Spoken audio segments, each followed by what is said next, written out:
noches, amigas, amigos. Estamos aquí en un Conversando en el 21 más. Hoy estamos transmitiendo desde la biblioteca, desde el recinto de Camena, que es este archivo construido en la Universidad Autónoma de la Ciudad de México, básicamente arrancado con la colección de Gregorio Seltzer, pero que tiene una colección impresionante de materiales que hay que venir a visitar y revisar lo más pronto posible. Y hoy nos acompaña pues el buen Manuel Pedrero. Manuel, ¿cómo estás? Muchas gracias por estar con nosotros. Muchas gracias, maestro. Y pues queremos hablar un poco de redes sociales, de la experiencia influencer, de la experiencia youtuber, de las redes en las que vivimos hoy. Y la primera pregunta que tengo, pues eres muy joven, tienes 21 años, ¿no? 22 prácticamente. Sí. ¿Cómo empieza tu camino en este espacio de las redes sociales? ¿De dónde te sale esta necesidad, Empieza hace ya 4 años, en 2020, en plena pandemia. Yo lo llamo un accidente afortunado porque en esos momentos estaba en la preparatoria, era estudiante de bachilleres y se estaba implementando apenas el sistema de becas Benito Juárez, ¿no? La gran mayoría de estudiantes sabrá que antes las becas eran prácticamente un asunto intelectual y de influyentismo. Si no tenías los 10 y si no eras amigo del delegado o del presidente municipal, no recibías ninguna beca. Llega López Obrador, las hace universal y empiezo a recibir una beca. Pasa que en esos entonces había un consultor político que actualmente sigue trabajando para la oposición, justamente utilizando redes sociales, llamado el Tumbaburros. Sí. Este deleznable personaje que, por cierto, le quería hacer la campaña a Kenia López Rabadán para la jefatura de gobierno y bueno, pues hemos aquí ya 4 años después. Este personaje en redes sociales, en un programa en vivo de noticieros digitales de Sin Censura con Vicente Serrano, afirmaba que los estudiantes utilizaban las becas para drogarse, para emborracharse, para alcohol, para pagar su celular, para cosas mundanas, ¿no? Y demás. Y esa beca yo la utilizaba para ayudar en la construcción de una casa de mi mamá que se había logrado hacer de un terreno y pues yo daba mi beca para aquí un block o un costal de cemento, mano de obra, poco pero significativo en ese entonces, ¿no? Y veo que en vivo este señor empieza a escupir ese tipo de bulos, de mentiras. Le tomo una foto a la construcción de la casa y digo ante Twitter en ese momento, lo que dice este señor es falso. No es cierto que todos los estudiantes, al contrario, son la minoría. La gran mayoría los utiliza para cosas de bien. Muchos lo utilizan para poner sus propios negocios de hot dogs, sus propios bazar, sus propios negocios en línea. Los invierten para su educación, para su transporte, para sus útiles escolares. En zonas como Tabasco, muchos se van a pie. No hay transporte público en varias partes y gracias a esa beca hoy tienen oportunidad de hacer su vida académica distinta. Y subí esa foto de la construcción con ese mensaje. Se hizo viral rápidamente y ya para la siguiente semana Vicente Serrano y su equipo estaban interesados en escuchar mi historia. La reproducimos en ese foro. A la gente le gustó bastante esa anécdota y por eso digo que es un accidente bastante bonito, porque a partir de eso nos hicimos colaboradores de ese espacio de Vicente Serrano, luego de otros espacios digitales con grandes periodistas como Meme Yamel, Carlos Aguirre Romo. Luego te animas a hacer tu propio proyecto noticioso informativo y 4 años después pues hoy tenemos un medio de comunicación digital que se llama Los Reporteros MX. Hoy contamos con un noticiero digital que se llama Sin Máscaras y hoy en día eso ha significado más de 500,000 de personas que han confiado en este proyecto, que han confiado en tu servidor y que han dedicado los últimos 3 años a informarse de 4 a 6 de la tarde todos los días de lunes a viernes. ¿Y por qué crees que sea tan importante la necesidad de hacer ese trabajo de información en las redes sociales, donde vemos que además pues lo que tiene mucho boom y mucho pegue pues es un poco el afán del influencer o el youtuber, diríamos, común y corriente, que muestra nimiedades, cuestiones de espectáculo, cuestiones de entretenimiento, retos, cuestiones de maquillaje, cuestiones de vestuario, es decir, como una mirada del mundo que pareciera un poco por encimita nada más. Hay de todo. El contrapeso era casi inevitable porque todavía sigue siendo, es mentira, que se hayan debilitado, sí en ciertas proporciones, pero siguen manteniendo una hegemonía bastante importante las televisoras, las radiofrecuencias. Y yo invito a la gente que haga el ejercicio. Hoy a las 10 de la noche ve usted el noticiero en este horario estelar prime de las 3 cadenas televisoras privadas más grandes del país, y verá que todo es un guión repetido a través de intereses políticos, ¿no? Cómo se manejan las notas, la forma descontextualizada. Hay muchas formas de engañar a la gente, no necesariamente tiene que ser con la mentira, sino con la información a medias, sin la información de quiénes son los personajes y actores políticos que están detrás de un suceso, los intereses económicos que los mueven, ¿no? Y demás. Y de dónde viene ese contrapeso a esas narrativas, que en realidad lo que vivimos a diario es la guerra de las narrativas, pues en redes sociales. Leí un informe bastante curioso de Reuters que decía que justamente esos 3 medios, esas 3 cadenas han caído en credibilidad un 30% en los últimos 6 años. 30%, mientras que hoy la principal fuente de información de los mexicanos son las redes sociales. Yo creo que las redes sociales también tienen que pasar por el filtro de la ética, porque toda esa basura de los viejos medios, el amarillismo, lo tendencioso, el bluffing, a veces también se traspasa a redes sociales. Y hay que moralizar eso, porque si no, el cambio no es significativo y queda en gatopardismo digital. Habría que pensar también que no necesariamente la pérdida de credibilidad representa pérdida de público. Es decir, los medios grandes en cuanto a tamaño, no en cuanto a calidad, también llamados como medios tradicionales, pues de pronto es sorprendente que hoy sigamos teniendo cosas como La Casa de los Famosos, por ejemplo, que lleva varios cientos de millones de reproducciones en redes sociales y cosas por el estilo. Entonces, tampoco estamos hablando de que necesariamente todo el público busque informarse a la hora de usar los grandes medios grandes. Y por eso, no necesariamente estamos hablando de que hayan perdido mucho público, aunque hayan perdido credibilidad, ¿no? Si hay algo que le importa perder a una televisora, no es necesariamente ese rating. Es el dinero. Exacto. Son las acciones. Y quieren seguir teniendo publicidad. Si Televisa estaría tan bien como presumen por este reality show, que en realidad es un refrito de los años 2000 de lo que era Big Brother, no se habrían fusionado con Univisión. Televisa no estaría viva si hoy no se hubiera fusionado con Univisión, porque son Televisa, Univisión, incluso la señal de deportes. Antes era TDN, que era Televisa Deportes Network, y la tuvieron que cambiar a TUDN, Televisa Univisión Deportes Network. Entonces, todas estas fusiones se dan en realidad por la crisis económica que está viviendo las televisoras. Bueno, Grupo Salinas con Televisión Azteca. Claro. Los prestamistas, los inversionistas de los Estados Unidos están buscando a uno de los hombres más ricos del mundo, de hecho, México. Parece que ya no puede entrar a los Estados Unidos, ¿no? Pues denuncias que hay en su contra. Más o menos le vale pagar en los Estados Unidos. Aquí no ha pagado, obviamente con el beneplácito, obviamente consensuado económicamente hablando del Poder Judicial, que también está en otra grave crisis. Es decir, los que hoy siguen siendo poderosos mediáticamente lo hacen con respiradores artificiales. Okay. Realmente por sí mismos ya no hay una situación orgánica. La credibilidad, bueno, lo vemos en las mesas de debate político, ¿no? Por ejemplo, el tema de la sobrerepresentación. Afirman que con la votación que los mexicanos ofrecieron el 2 de junio, no 2 de julio, que algunos estaban queriendo votar el 2 de junio, el 2 de junio hablan de una sobrerepresentación. ¿Y para cuándo vamos a hablar de la sobrerepresentación que tienen ellos en los medios de comunicación? Uno ve la mesa de debate, son 4 contra 1, incluido el conductor a veces, 5 contra 1. Incluso cuando invitan a alguien que pudiera ser opositor, porque con frecuencia ni siquiera hay uno que se oponga. No, o sea, ¿no? De plano, esa es la hegemonía. Y lo que sí hay que entender es que por lo menos hoy en México, 6 de cada 10 mexicanos, de los 130 millones que habitamos en este país, 6 de cada 10 mexicanos tienen acceso a Internet.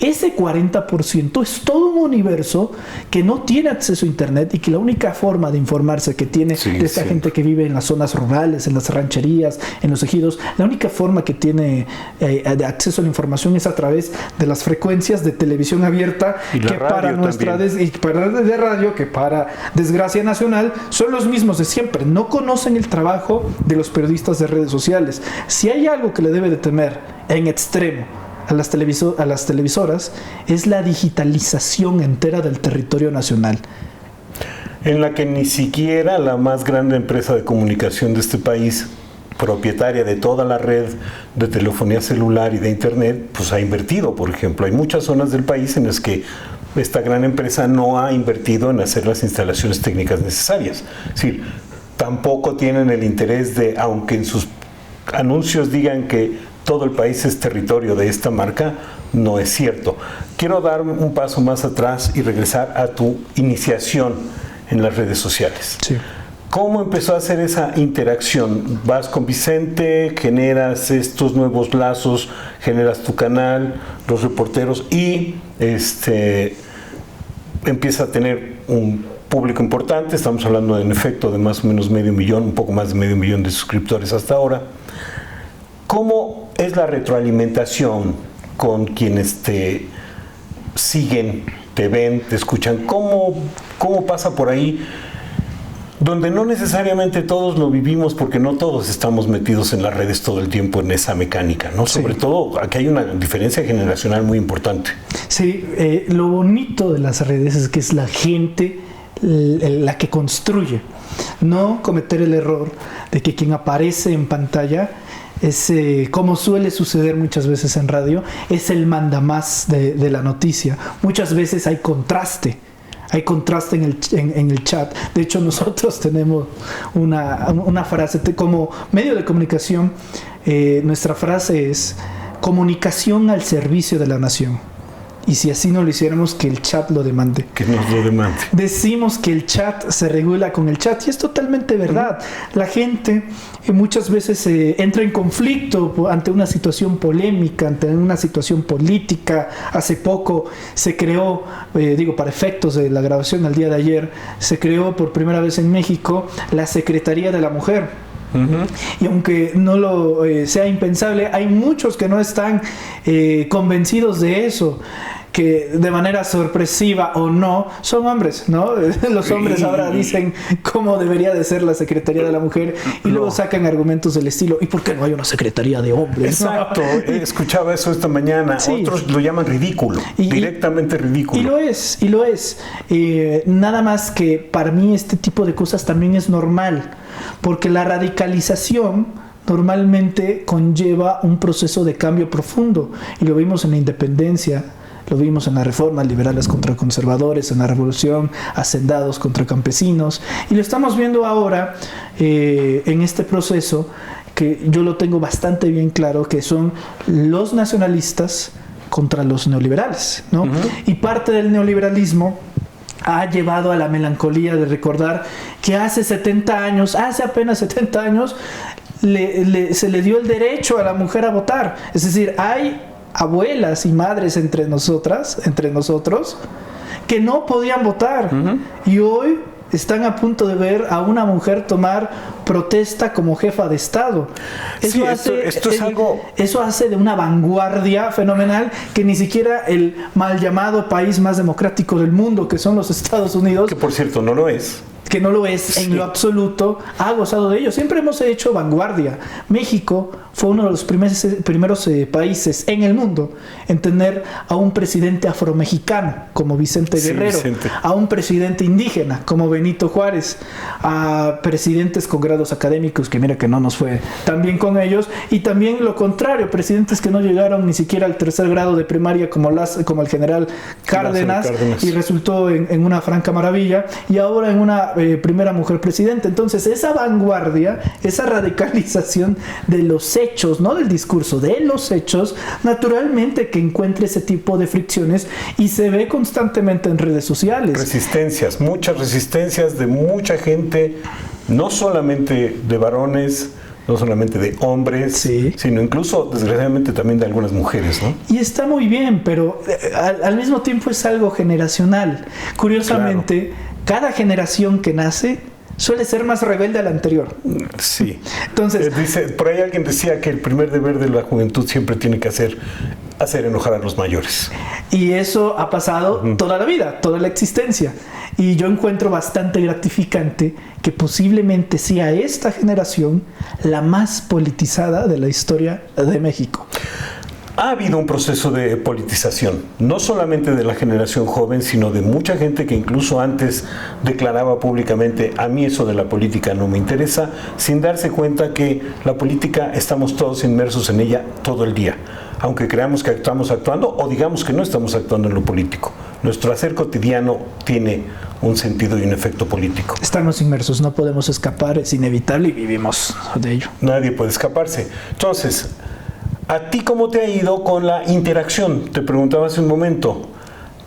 ¿Cómo el chat, que de alguna manera se autorregula, decías, sí, te ha llevado a ir definiendo tus contenidos, a pensar en el interés, en la atención, incluso en la demanda o en la solicitud que te hacen tus seguidores, el público y todo lo que sucede en torno a tu experiencia? Pues, entre otras cosas, ofrecer algo distinto, algo diferente a lo que ya se ve en medios tradicionales. Si ofreciéramos lo mismo, pues mejor se quedan viendo los tradicionales. El enfoque es dar la noticia desde el ángulo que no se cuenta.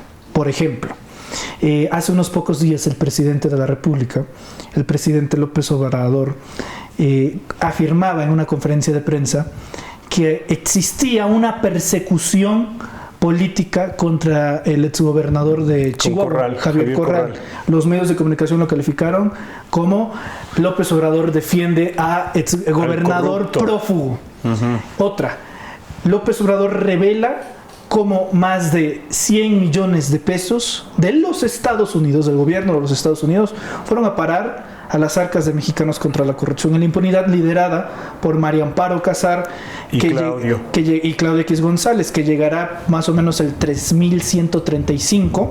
No sé si el planeta siga viviendo para ese entonces, pero María Amparo Casar seguirá cobrando su pensión ilegal, ilegítima, que construyó a base de un fraude, y que son los que hablan de Estado de Derecho y de libertades individuales.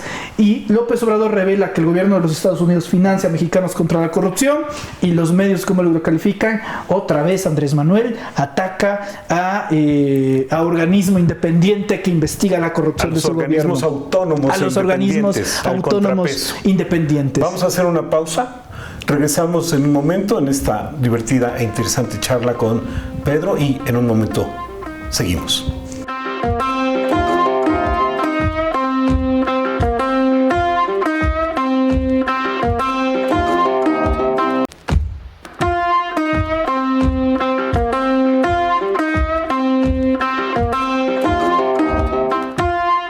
Estamos aquí de regreso en Conversando en el 21 con Manuel Pedrero, porque ahorita que me despedí en el bloque anterior dije Pedro, te ofrezco una disculpa, pero maestro, supongo que a veces pasan esas confusiones. Más seguido. Entonces estábamos hablando de que el planteamiento que tú sostienes es: voy a contar la información, voy a hacer circular la información desde otra perspectiva, sí, que la perspectiva, digamos, de los medios tradicionales, de las grandes cadenas televisivas, de las cadenas periodísticas, de la radio, de los grandes grupos radiofónicos.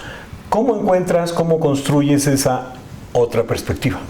Pues a veces, si no la encuentras en redes, hay que buscarla en las calles. En el 2022, en plena discusión de la reforma eléctrica, hubo un episodio que nunca se me va a olvidar, donde los priistas, liderados en ese entonces y todavía y por el final de los tiempos por el señor Alejandro Moreno Cárdenas, por el señor Alito, decían que para evitar que Morena pasara la reforma eléctrica, ellos iban a quedarse a dormir en San Lázaro. Eso fue un viernes. Entonces dijimos, vamos a ver si es cierto, todos los priistas deberían de estar durmiendo ahí en sus cubículos del PRI, o por lo menos algunos, ¿no? Entonces, pues muchas veces también te la tienes que jugar a la James Bond, ¿no? Presentas tu credencial apócrifa, ¿no? De mire, soy el señor con bigote y todo, ¿no? Entras a San Lázaro, prendes la cámara del teléfono y te metes así como sin querer, finges ser cartero que lleva correspondencia al PRI, vas grabando cámara secreta y entras a la parte del PRI de San Lázaro y no hay ninguna alma. O sea, es mentira. Y luego sales con ese material, lo subes a redes sociales y desmontas toda una narrativa política. O sea, si no se encuentra en redes, la tienes que buscar tú. Claro, porque además hago esta pausa porque acabas de decir algo bien interesante. Tú estás acreditado como periodista en algunos espacios como la Cámara de Diputados o la Cámara de Senadores. ¿Tienes acreditación? Porque es también un mecanismo que usan los medios industriales, ¿no? Fíjate que incluso hay un regateo a los periodistas de redes sociales. Tú no eres periodista. Bueno. ¿Por qué? Pues porque no trabajas en un periódico, ni en la televisión, o en la radio. Ni en la radio. O sea, si no trabajas ahí, si no eres egresado de la Septien, si no te da clases el señor Riva Palacio, actualmente en estas generaciones, antes había grados académicos impresionantes, si no te da clases el señor Jorge Ramos, entonces no eres periodista. Hay un regateo a los periodistas de redes sociales y de la manera más ignorante y grosera lo convierten en algo reductivo, llamándolos youtuberos. Es que ese no es periodista, es youtubero, lo cual es una babosada porque no se dan cuenta que incluso los programas de radio y televisión también se transmiten en YouTube. Y por ahí siguen reforzando algo de su presencia. Desde luego, y muchas veces pagando las plataformas.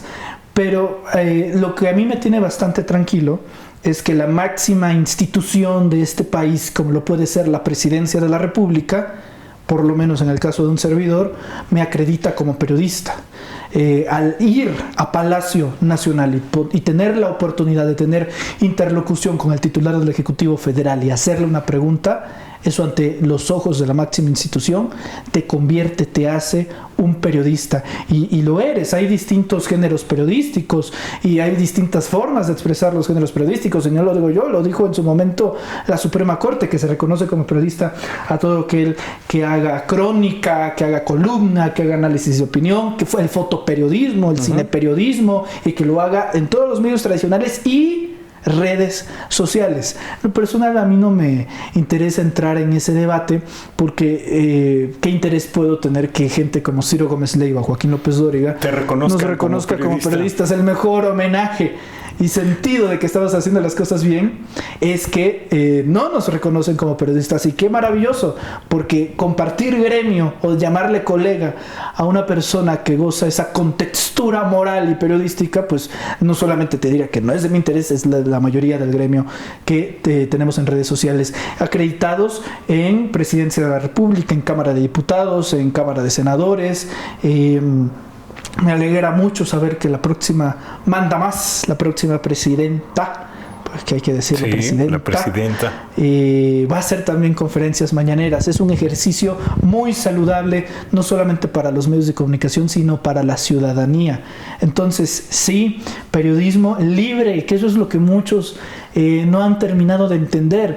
Libre, independiente, autónomo, desde otras perspectivas. Muchos están condenados a preguntar lo que se discute en una mesa de redacción. Sí, lo que les manda el jefe de redacción. Muchos, por no decir todos, los que están en la mañanera de medios tradicionales, no hacen preguntas que ellos quieren, sino que les mandan.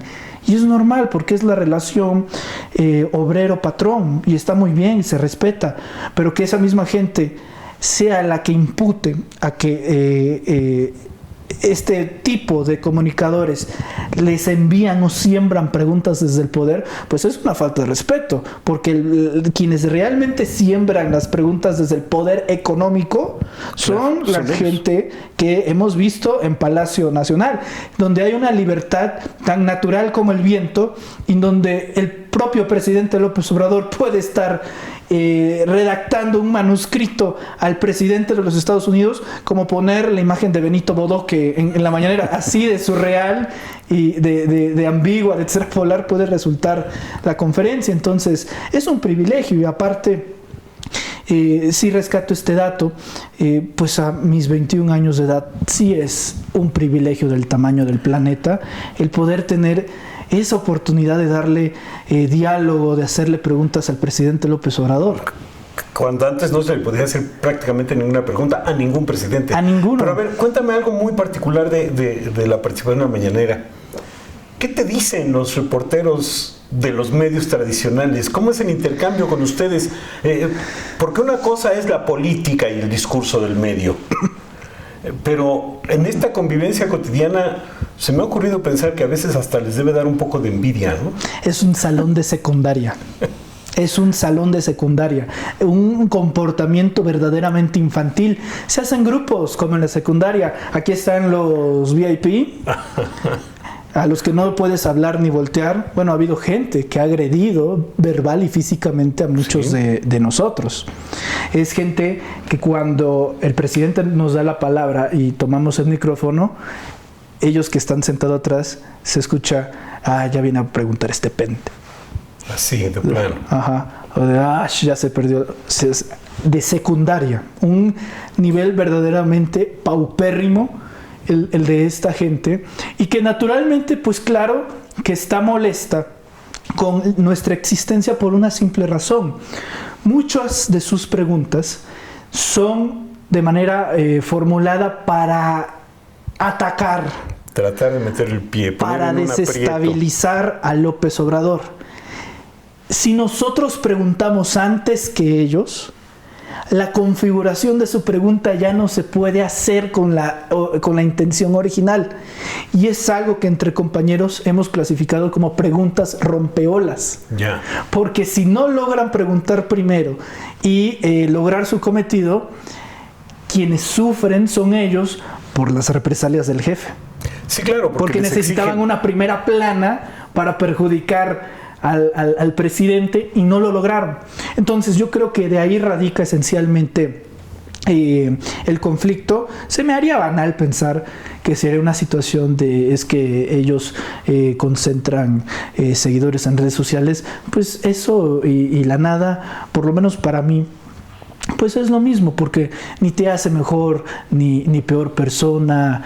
Hay muchos que de manera equivocada creen que las redes sociales es todo. No lo es todo. Nosotros salimos caminando de aquí, vamos por unos tacos y como si nada, porque hay cada quien que se cree Luis Miguel, sí, hay quienes que se creen estrellas, claro. De manera terrible, y para eso no es el periodismo. Si lo que usted quiere ser... Sí, la popularidad es una cosa, el periodismo y el compromiso ético y moral son otra cosa. Por eso a mí no me gusta el término influencer. Porque el influencer... ¿Te lo han aplicado? Sí. Y ¿Despectivamente? No necesariamente también despectivamente, sino que incluso presentan así, Manuel Pedro el influencer. No, yo no soy influencer, porque por lo menos el término influencer implica que la persona trata de influir entre la gente que lo sigue. Y no creo que debería ser así, porque sería tratar a la gente de estúpida, como si no tuviera criterio propio. Y mucha gente ha aprovechado eso para comercializar. Compre usted esta botella de plástico, claro, con agua. Este maquillaje. Entonces tú separas claramente informar de influir. Sí, totalmente. Quien busque influir, que se dedique a la política. Que ahí sí sería válido a través de pues un modelo de convencimiento, un modelo ideológico, ahí sí se vale totalmente. Pero que el periodista trate de imponerle la opinión a la gente, que es lo que han venido haciendo los últimos 60 años, es inmoral, donde hubo un tiempo en que si lo había dicho Zabludovsky era la verdad absoluta.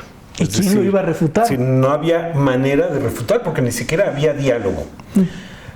Parece que las redes sociales entonces ofrecen muchos beneficios en la apertura para el diálogo, pero también sabemos que las redes sociales, aunque la mayoría de la gente parece olvidársele, son grandes negocios. Sí. Y en ese sentido también se atribuyen ciertos derechos, ponen en manifiesto ciertos intereses y de pronto nos encontramos con una especie de, lo decíamos hace rato, una especie de censura suave. Censura suave. Ligera, una censura que no parece tener directamente que ver con algo que dices, porque difícilmente se le puede hablar a alguien hoy y decirle, Manuel dijo tal cosa, me lo cortas, me lo quitas, no necesariamente funciona así, pero hay mecanismos que tienen las redes sociales para ir controlando de alguna manera la discusión, el diálogo. Hoy se habla genéricamente del algoritmo. Cuéntame, ¿cómo es esa experiencia de encontrarse en un espacio en el que no se es dueño? Tú tienes un espacio, Sí. pero de pronto estás sujeto a que en algún momento lo cortan, lo cancelan, lo bloquean, te acusan, te denuncian y te sacan. La libertad digital es efímera, es ilusoria, totalmente ilusoria. Y qué mejor ejemplo que Twitter. Hoy se llama X. Zapata decía, la tierra es de quien la trabaja. Yo digo, la red es de quien la compra. Okay. Y el hombre más rico del mundo, como lo puede ser Elon Musk, compra Twitter para convertirlo en X. Y si tú analizas lo que es X, Twitter, el día de hoy, te darás cuenta que es la promoción infinita e inequívoca de la derecha a nivel mundial.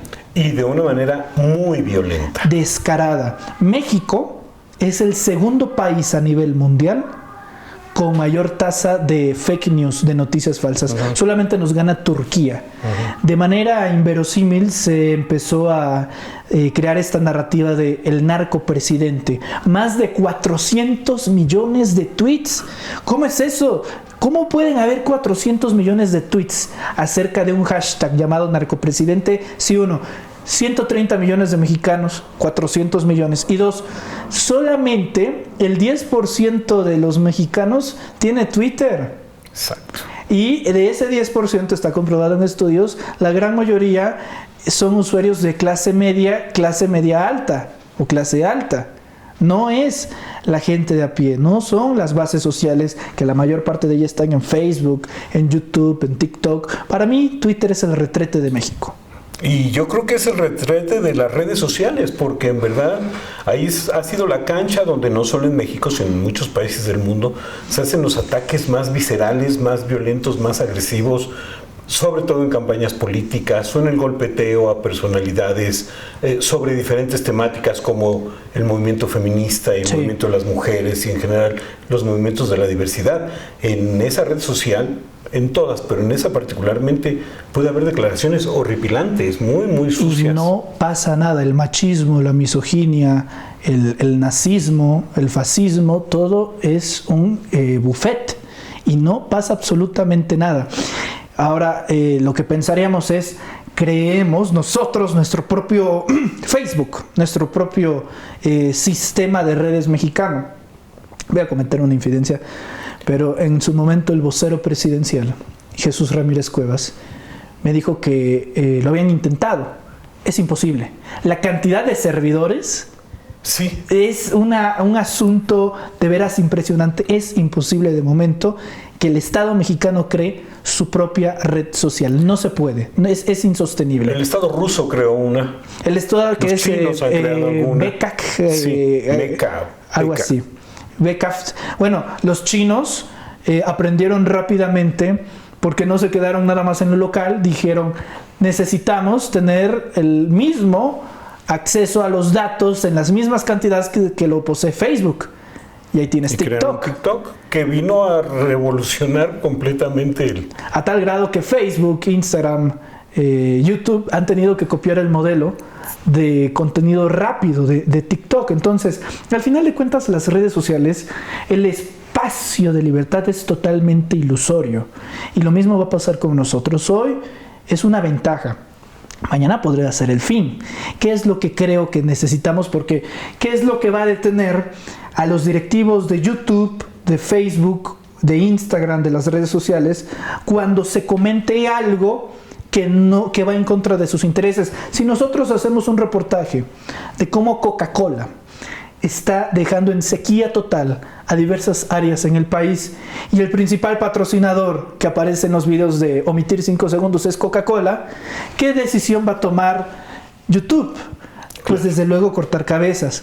La última trinchera que creo que vamos a tener disponible los mexicanos es esta: los medios públicos. Y la verdad, yo sí estoy muy contento que por primera vez en mucho tiempo los medios públicos se sienten del público.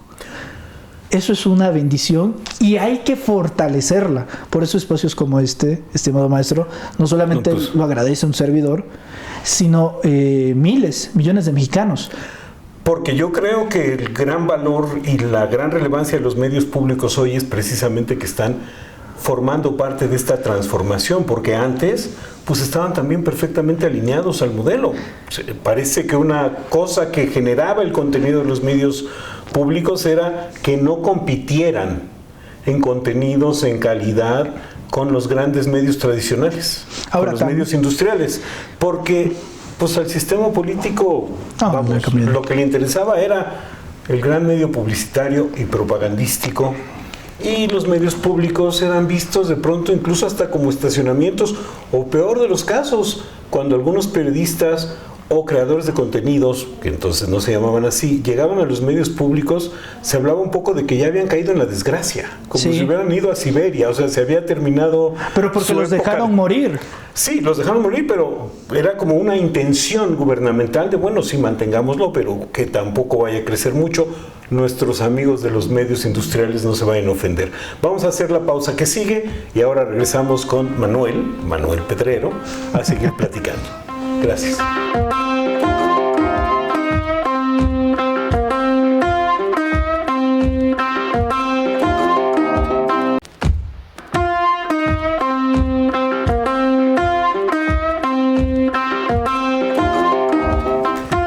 Estamos aquí de regreso conversando con Manuel Pedrero desde la sede de Camena en la Universidad Autónoma de la Ciudad de México. Les recordamos que está en el marco de la Feria del Libro de la UACM.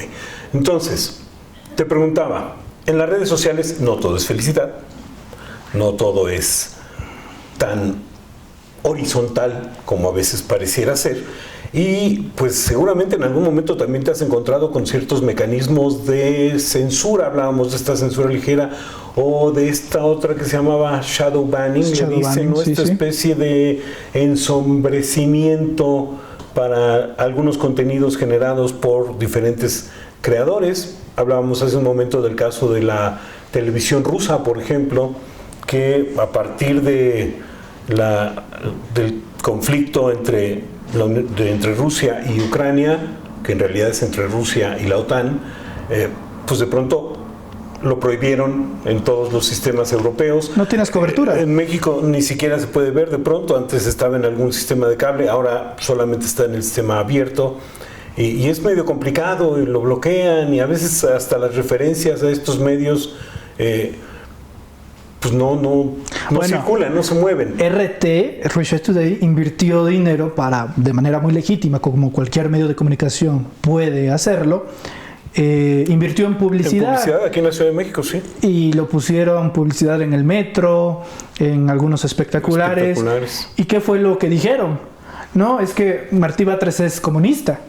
Exacto. Le encantan las muñecas rusas, es fan de Dostoyevsky y por esa razón le está cediendo espacios a Russia Today.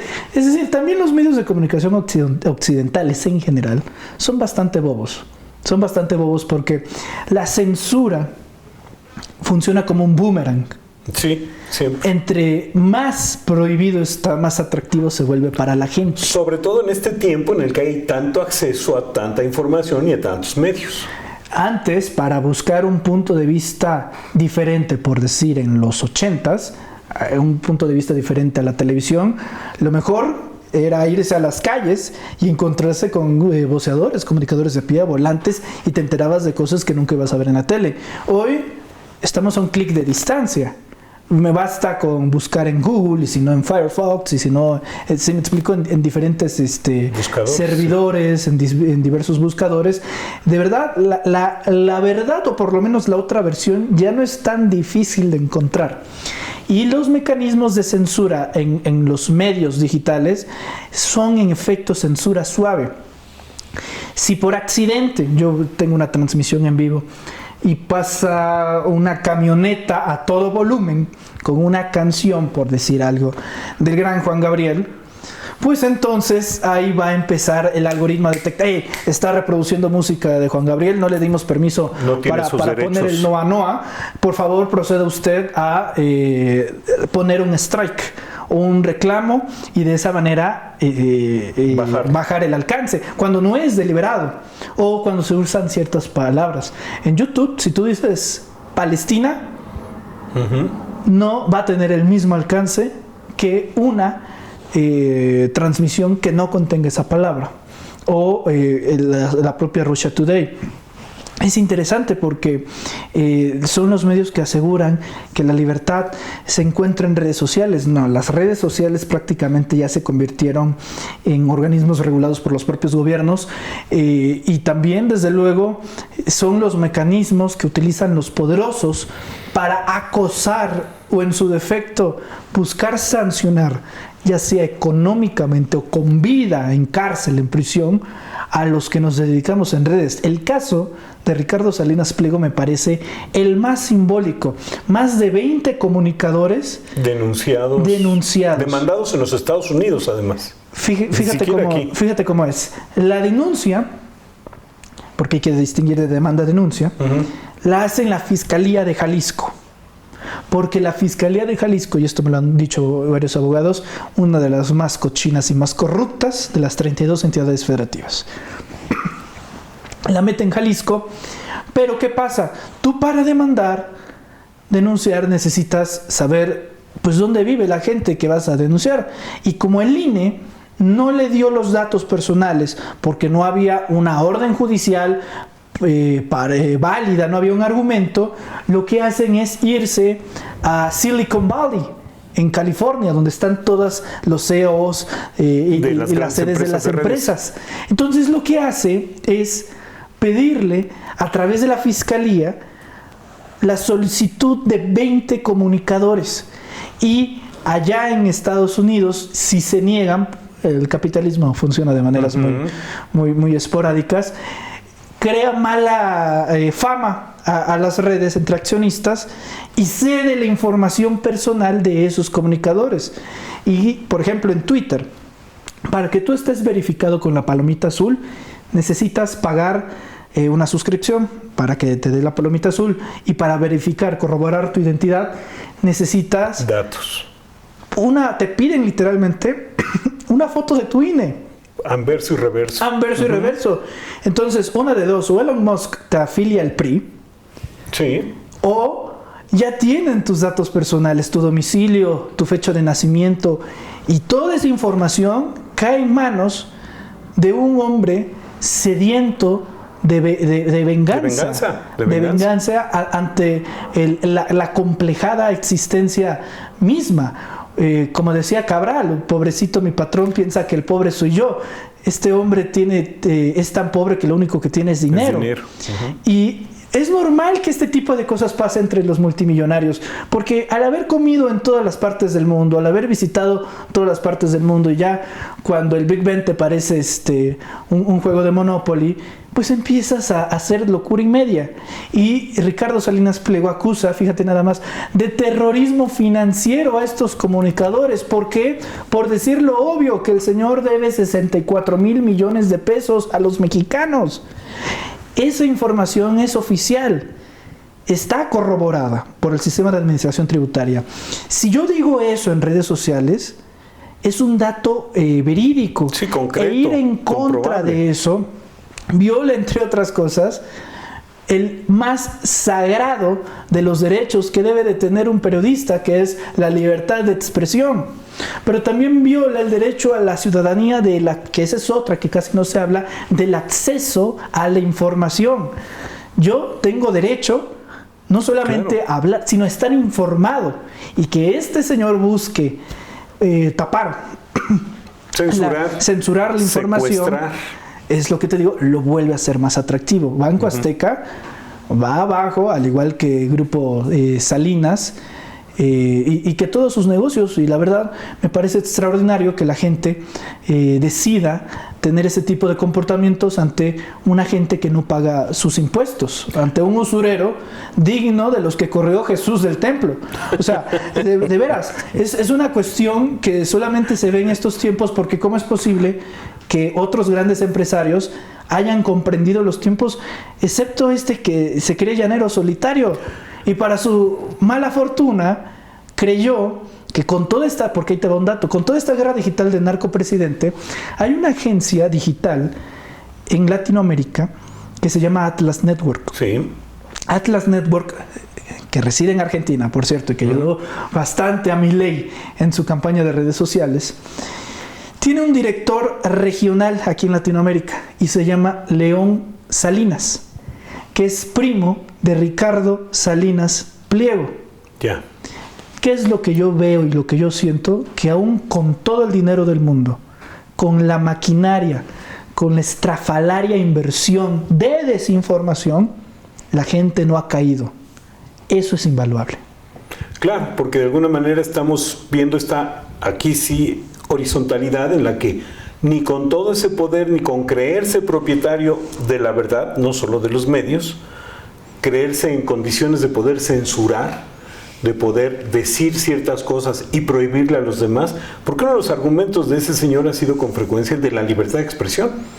Cuando, por ejemplo, de los libertarios. Sí, de los libertarios, cuando se le ha pedido, ya ves esta campaña que hizo contra Citlali, la secretaria de Morena, a la que no deja de ofender por su circunstancia física, por su condición de mujer, y el cuate dice cosas muy, muy violentas contra ella, pero sostiene que eso es libertad de expresión. Porque es esta idea de los libertarios. Bueno, vamos viendo que no va jalando la cosa, porque a fin de cuentas, pues su amigo al que iba a recibir este viernes ya no va a venir a México, ¿no? Ya se dio cuenta que no era muy conveniente ni en Argentina ni aquí. Los leoncitos terminaron siendo gatitos, ¿no? Pues parece. Qué curioso. Las encuestas en Argentina, es que uno piensa que la derecha es tonta, más bien es distraída de manera deliberada, porque una de las más recientes encuestas en Argentina, una de las grandes críticas que hacían los argentinos en general, incluso sus simpatizantes a Javier Milei, eran sus viajes al extranjero costeados por los argentinos. Bueno, ¿qué tiene que hacer mi presidente en España recibiendo un premio que le va a aplaudir el perro muerto? Que además no son viajes de Estado. No. Y esta es otra cosa muy importante. Es decir, ha hecho por ahí de 13 o 14 viajes en 8 meses aproximadamente. Viajes, ¿no? Turísticos. Y han sido turismo turísticos. Propio. En ninguno de los varios países que ha visitado se ha reunido con los presidentes, con los primeros mandatarios, pues con la intención de generar comercio, enlaces económicos, culturales, políticos. Ha sido viajes prácticamente turísticos. Y desde luego el ser humano más triste en toda la nación después de este lamentable hecho, pues es Eduardo Verástegui. Bueno, otro personaje. Quien, por cierto, fungió como asesor latinoamericano en la Casa Blanca durante la era Trump. Sí. Yo creo también que si la derecha, que en este caso como institución política es Acción Nacional, no se radicaliza, se va a morir. Esa es la tendencia en el mundo. Si no se radicaliza el conservadurismo, se muere. Pero no se los estamos recomendando, ¿o sí? Pues yo creo que sí. Yo sí lo recomendaría porque... Que sean claros. Es que no lo son, es decir, exacto, sí. en esta legislatura que dejemos las hipocresías. Recibieron al dirigente más importante de la ultraderecha en Europa, como es Santiago Abascal de Vox, a firmar un acuerdo, un acuerdo, un asunto llamado la iberósfera, sí. Que solo Dios sabe qué significa eso, lo de la iberósfera. Lo presumen en redes sociales, viene la natural crítica y bueno, hasta Lili Tellez se hace para atrás. Eso me parece maravilloso porque cuando uno no está anclado en sus principios ideológicos, hace eso, dan veleta. Bueno, personajes tan deleznables como Agustín Laje ven a gente como Lili Tellez y a Xóchitl Gálvez como tibias. Exacto. Y eso me parece maravilloso porque te habla del nivel de indefinición que tiene nuestra oposición. Y estamos en tiempos de definición, ¿no? Yo creo que es muy importante porque este también ha sido una discusión que ha tenido lugar en muchos espacios. Esta idea de, un día se decía que el periodismo tenía que ser objetivo, que el periodismo solo decía la verdad o buscaba la verdad. Y yo creo que ahora estamos en tiempo de que los que ejercen el periodismo, como todos los demás en nuestros diferentes ámbitos de dedicación y vida cotidiana, pues vale la pena tomar partido, ¿no? No necesariamente tenemos que estar en ese discurso. El ser objetivo, o el llamado a ser objetivo, es la mayor farsa de la historia del periodismo. La mayor farsa. Kapuczynski decía, para ser un buen periodista, hace falta ser una buena persona. Exacto. la mayoría de la gente que radica en medios no son buenas personas. Su Dios auténticamente es el dinero. El caso de Carlos Loret de Mola me parece uno de los más escandalosos, no por Loret, sino por quien paga por Loret, que en este caso, una disculpa por mi paisano Roberto Madrazo, pero también deberían de darnos las gracias por López Obrador, entonces ahí nos la llevamos en términos tabasqueños. Ahí es donde te das cuenta que el dinero manda, entre ellos. Y esa es la maravilla de las redes hasta cierto punto, que la reproducción, o en medida de qué tan bien o mal te vaya en redes sociales, es la medida de tu ingreso. Y ese ingreso lo da la propia gente. Ha llegado veces que cuando estamos en las calles haciendo foros o noticieros en vivo, la gente se nos acerca y nos da dinero, nos da billetes y nos dice: por favor no se corrompan, por favor sigan así independientes, por favor sigan así en libertad. ¿Y por qué? Porque entre otras cosas saben que no están esos grandes poderes detrás de nosotros. Bueno. Y sin embargo también hay que ser cuidadosos, porque también estamos encontrando emisores justo del lado contrario, es decir, los que en las redes sociales están reforzando este discurso de la derecha, reaccionario, conservador, un poco como esta traducción de aquello que no se está logrando en los grandes medios, o que no está logrando, en este caso, el pensamiento de derecha, también está circulando en las redes sociales. Y reproduce también ahí los discursos de odio y los discursos clasistas y racistas. Pero al final de cuentas, de veras, siendo honesto, yo creo que está bien. Porque de esa manera, nadie puede decir: es que no sabía que estaba viendo a un nazi. A mí me parece excelente la existencia de Atypical TV. ¿Por qué? No por el argumento de es que nos saca buenas risas, pues más allá de que es cierto de que sí saca buenas risas, los exhibe tal cual. Enseña el termómetro de la moralidad de la oposición. Sí, sí. Y me parece perfecto, porque así el ciudadano, y más importante, el elector, sabe por qué México está votando. Por el México del clasismo, del racismo, del echaleganismo, de la meritocracia, en un país donde la desigualdad es escandalosa. Está muy bien que existan proyectos como Atypical TV, y también está maravilloso que existan proyectos como Sin Embargo, claro, de Páez Varela y Álvaro Delgado. O sea, no, como mexicano no puedo decir que no tengo oferta informativa, al contrario, sobra. Y es algo que, por ejemplo, no sucede en Argentina. No existe periodistas independientes. Todo es a través del señor Mercurio, de las grandes televisoras. Lo mismo en Perú. Yo estoy seguro que si existieran en Perú o en Bolivia los comunicadores independientes que salen a las calles a reportear, alternativos, si existiera esa cantidad de periodistas independientes en Bolivia y en Perú, con la fuerza que se tiene en México, no se habría dado el golpe de Estado.